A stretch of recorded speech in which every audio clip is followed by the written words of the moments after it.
नमस्कार, स्वागत है साहित्यिक झरोखा चैनल पर। आज हम करेंगे आचार्य रामचंद्र का शुक्ल का निबंध कविता क्या है। आज हम इसका भाग 3 करेंगे। इस निबंध के 2 भाग हम कर चुके हैं, उनका लिंक मैं वीडियो के डिस्क्रिप्शन बॉक्स में डाल दूंगी, तो आप वहां से देख सकते हैं। तो आइए प्रारंभ करते हैं। अब से पहले जो हमने इसकी व्याख्या की थी, उसमें हमने ये जाना था कि कविता का महत्व क्या है और कहाँ कहाँ हमारे लिए वो उपयोगी है। आज जानते हैं कि कविता का दुरुपयोग कैसे हो रहा है। यहाँ पर शुक्ल जी कहते हैं कि जो लोग स्वार्थवश यानी स्वार्थ के कारण क्या करते हैं, कविता का दुरुपयोग करते हैं, उसकी बात यहाँ पर करते हैं कि स्वार्थवश व्यर्थ की प्रशंसा और खुशामद करके वाणी का दुरुपयोग करते हैं, वे सरस्वती का गला घोंटते हैं। यानी अपने स्वार्थ के लिए जो सरस्वती का दुरुपयोग करते हैं, अपने ज्ञान का गला घोंटने के समान है। ऐसी तुच्छ वृत्तियों वालों को कविता न करनी चाहिए। यानी ऐसी छोटी सोच वाले या जिनकी आदत ऐसी होती है, जिनकी सोच संकुचित है, उन्हें कविता नहीं करनी चाहिए। कविता उचाश्य, उदार और निस्वार्थ हृदय की उपज है। सत्कवि मनुष्य मात्र के हृदय में सौंदर्य का प्रवाह बहाने वाला है। यानी जो सच्चा कवि है वो मनुष्य के हृदय में सौंदर्य को बहाने वाला है। यानी सुख, शांति, समृद्धि या सुख को देने वाला है। उसकी दृष्टि में राजा और रंक सब समान है। वहाँ पर कहीं भी स्वार्थ कार्य नहीं करता, सबकी सुख कामना कार्य करती है। वह उन्हें मनुष्य के सिवा और कुछ नहीं समझता। जिस प्रकार महल में रहने वाले बादशाह के वास्तविक सद्गुण की वह प्रशंसा करता है, उसी प्रकार झोंपड़े में रहने वाले किसान के सद्गुणों की भी। यानी उसमें ओहदे के अनुसार, जाति पाति के अनुसार या पद विशेष के अनुसार कोई भी भेदभाव वो नहीं करता। श्रीमानों के शुभागमन की कविता लिखना और बात बात पर उनको बधाई देना सत्कवि का काम नहीं है। यानी किसी व्यक्ति विशेष को बार बार किसी बात की बधाई देना या उनको हमेशा अच्छा दिखाने का प्रयास करना एक सच्चा कवि ये कार्य नहीं करता। हाँ, जिसने निस्वार्थ होकर और कष्ट सहकर देश और समाज की सेवा की है, दूसरों का हित साधन किया है, धर्म का पालन किया है, ऐसे परोपकारी महात्मा का गुणगान करना उसका कर्तव्य है। यानी जो देश के लिए, दूसरे मानव जाति के लिए कुछ अच्छे कार्य करता है, उसका गुणगान कविता को या कवि को अवश्य करना चाहिए। कविता की भाषा, यहाँ पर आचार्य शुक्ल ये बताना चाहते हैं कि कविता की भाषा कैसी हो। मनुष्य स्वभाव ही से प्राचीन पुरुषों और वस्तुओं को श्रद्धा की दृष्टि से देखता है।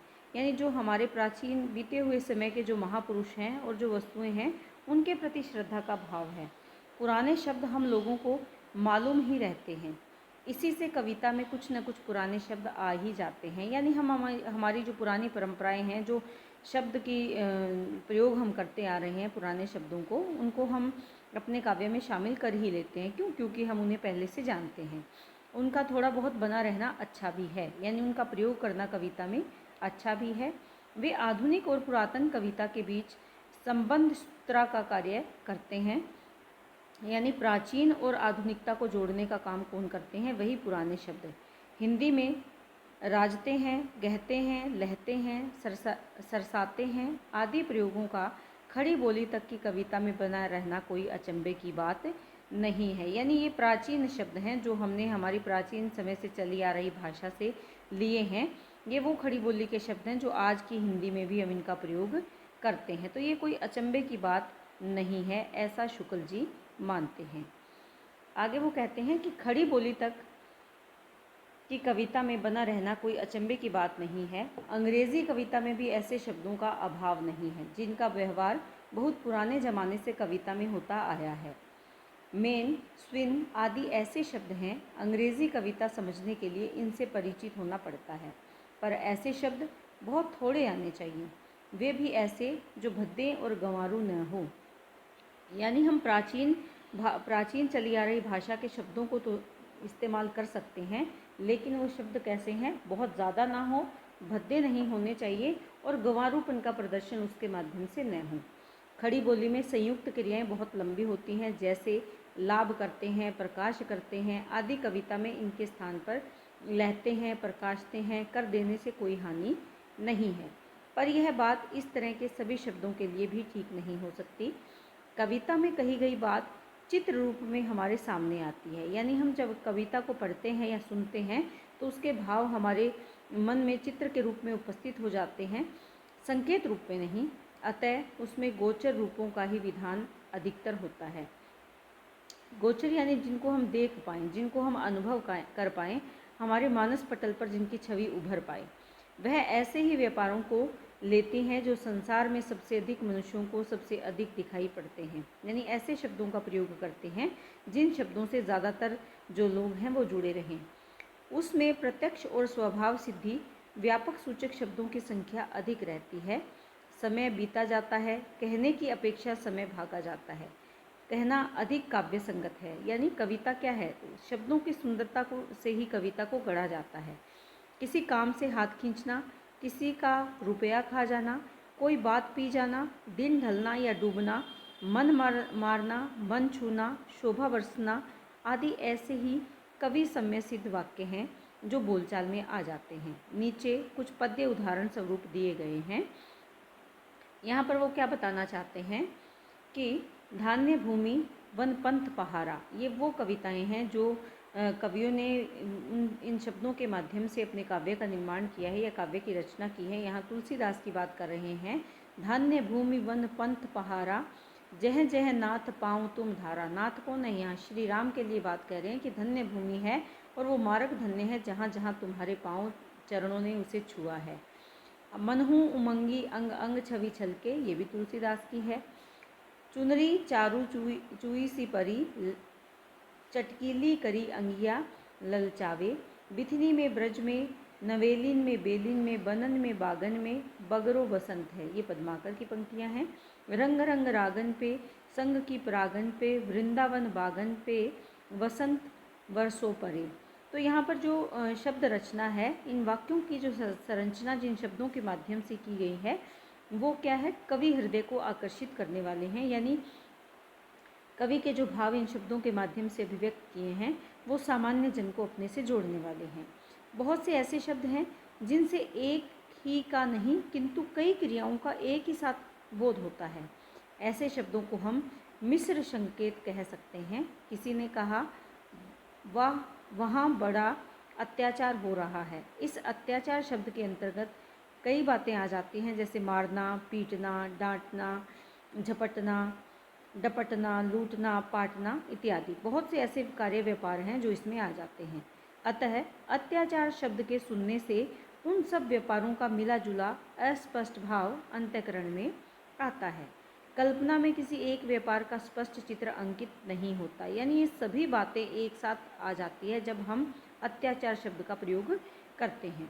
इससे यह शब्द कविता के उतने काम का नहीं, ऐसे शब्द वैज्ञानिक विषयों में अधिक आते हैं। यानी हम यहाँ पर अगर इसकी बात करते हैं तो ये अपने जो भाव हैं, जिस पात्र से जुड़े हुए शब्द हम प्रयोग करते हैं उसके वास्तविक स्थिति को प्रकट नहीं कर पाता। ये सब वैज्ञानिक विषयों के लिए अधिक उपयुक्त है, काव्य के लिए नहीं।